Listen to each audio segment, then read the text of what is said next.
And that's a lot of imagery, isn't it? That's a lot of stuff to pick through. So let's begin to break this apart. First question we want to ask is, Daniel had an amazing vision in which he saw a ram with 2 horns. Who does this ram represent? Now, if you were paying attention, it told us right there in chapter 8 who that ram was. We don't even have to speculate. Does anybody want to volunteer that information? Give us the verse and tell us who that ram is, if you will. Yes? In verse 20, it says it was Medo-Persia. Okay, verse 20. It tells us very clearly, the ram which thou sawest, having 2 horns, are the kings of Medo-Persia. And so here the Bible is helping us to unlock its own mysteries. Now, I put this question here, where is Babylon? Because there's a principle that we're going to begin to see here in Daniel. It's called repeat and expand. And all that means is that as we move through Daniel and we're looking at these prophecies, we're seeing that they're repeating over the same ground. You'll notice that in Daniel chapter 2, remember the vision of the gold statue, the gold head and then the silver and so on? That statue represented Babylon, Persia, Greece, and then Rome. And then as we got to Daniel chapter 7, really the same information was given to us again, but this time it was given to us in the imagery of these beasts. But again, they represented Babylon, Persia, Greece, and Rome. Now, what was different with the beast is that it gave us greater detail. Remember that the statue was very vague and it was sort of like flying an airplane very high above the ground. We see some of the details, but we don't really get a lot of information. Well, Daniel chapter 7, it's as if the plane came in for a closer view, and we get more details about each one of these kingdoms. The bear, for example, was said to have 3 ribs in its mouth. And as we studied that out, we found that ribs were part of another beast. So this bear had taken hold of 3 other beasts in order to come into power. And this leopard with the wings we found out was swiftness, and the 4 heads being the 4 generals that took over after Alexander the Great died. And so greater details being given. So Daniel, the book of Daniel, practices something prophetically that we call repeat and expand. It is repeating the same information but expanding on that information. So why is it that you think in what we just read in Daniel 8 that it starts with Medo-Persia? Anyone want to take a stab at that? Why is Babylon skipped at this point in this prophetic scheme of things? Time to progress prophecy that then fulfilled that we're moving forward. That's right. That's right. Bill gave the right answer. I mean, we're moving forward at this point. Now, even though this is still during the time of Babylon, Babylon's time is short. It's about to end. And you'll notice if we begin chapter 9 of Daniel, Babylon is already gone. And so Persia is really the next big thing on the horizon for God's people prophetically. Number 2, next, Daniel saw a goat with a great horn between his eyes. What does this mean? Now again, the Bible interprets itself. Anybody like to give the verse and the answer to that question as we read it in Daniel 8? Give us the verse and the answer to that question. 21. The male goat is the kingdom of Greece. All right, thank you. Daniel 8:21. The rough goat is the king of Grecia, and the great horn that is between his eyes is the first king, right?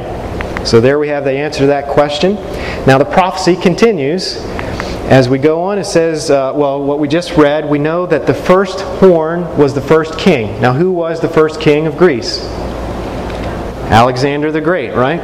Moving with great speed, just as this prophecy told us that it came with great speed against the other animal. Daniel 8:21 and 22, now that being broken, whereas 4 stood up for it, 4 kingdoms shall stand up out of the nation. So when Alexander the Great went down, 4 came up in his place. And through history we know that eventually who came to power in Greece after fighting over who was going to rule were 4 generals: Cassander, Lysimachus, Ptolemy, and Seleucus. And so we find that prophecy coming true.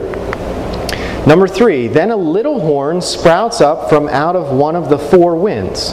What power did this little horn represent? Now the Bible gave us many clues as we read through there. Daniel 8:23 through 25. I just put down several of them here.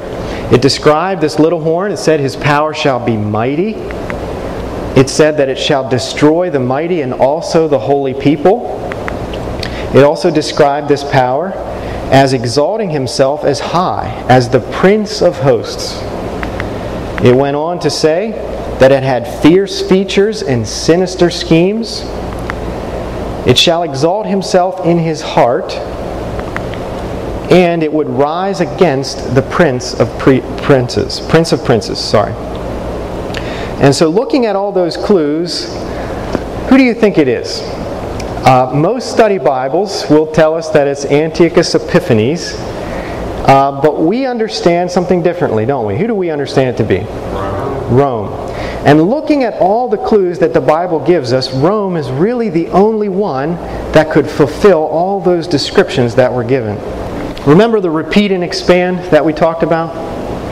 It wouldn't make sense for us to end up with Antiochus Epiphanes, since every one of these visions that Daniel had came to an end. You remember the vision of the statue? What was the last thing that happened in the statue? Anybody remember? The stone that was cut out without hands, right? Came and destroyed the image. What about the one in Daniel 7? Anybody remember what happened at the end of that vision? Basically, God reigns, doesn't He? His kingdom reigns at that point. And it's the same thing with this vision that we're seeing here. It comes until the end. We're told that this little horn would be destroyed, but not with his own power, right? Verse 25 at the end it says, "But he shall be broken without human means." Okay? And so we find this reaching to the end as well. But in every one of those visions, what came after Greece? Rome. Rome came after Greece in every one of these visions. And so it would only stand to reason, with all the clues that we have, with the history that we can look at that matches those clues, and the repeat and expand, and the fact that all these prophecies reach until the end, that this is talking about Rome. First of all, Rome in its pagan form, and then Rome as it developed into its papal form. Another interesting thing that I wanted to point out, just another clue about why it has to be Rome, is that in Daniel 8 and verse 4, Medo-Persia is described as great. In verse 8, Greece is described as very great. And by the time we get to verse 9, describing the little horn, the Bible says it is exceedingly great. Now when you look at the story, Antiochus Epiphanes, he was never exceedingly great. He was never very great. At best, he might have been great. Now he did lord himself over Jerusalem for a short period of time, which they try to make the prophetic significance of his life. But when you look at all the clues together and the significance of the prophecy, we understand that Rome is the only thing that could fulfill this prophecy. Remember, fierce features and sinister schemes, shall exalt himself in his heart, and rise against the Prince of Princes. Now here is another major clue. He's going to rise against the Prince of Princes. Now, if you have Daniel 8 open, just look at verse 10. Daniel 8 and verse 10, it says, speaking of this little horn, "And it grew up to the host of heaven, and it cast down some of the host and some of the stars to the ground and trampled them." Okay, keep that in mind. So it'll rise against the Prince of Princes. Revelation chapter 12 and verse 3, in describing Satan during the time of Rome's rule, is described this way: "And there appeared another wonder in heaven, and behold, a great red dragon." Now who's the dragon? Satan. "Having 7 heads and 10 horns and 7 crowns upon his heads." Now how many heads do we have in this vision to this point? We have Babylon, Medo-Persia, Greece. And how many heads did Greece have? 4, right? So that brings us to 6. And then one more would be Rome, which would be the 7th head. So this dragon is described as having 7 heads. Dragon, who is Satan in this imagery, having 7 heads. At what point in history are we at right here? We're at Rome, the 7th head. What happens at this point? His tail drew a third of the stars of heaven and threw them to the earth. Now this imagery is twofold.